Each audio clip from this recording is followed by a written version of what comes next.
ล้งเขาไม่แกล้งเขา อยากให้มันขึ้นอ่ะ ไม่เอาไม่ต้องไปกวนเขา อยากให้มันเลื่อนเนอะ อยากให้มันอะไรนะ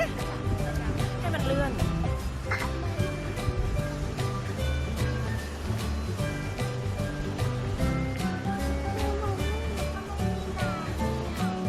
ฝนตกไงคะ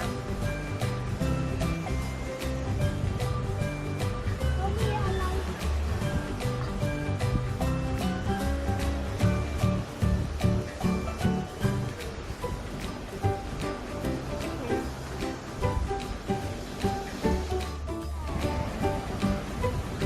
เรือของผู้ใหญ่อะครับ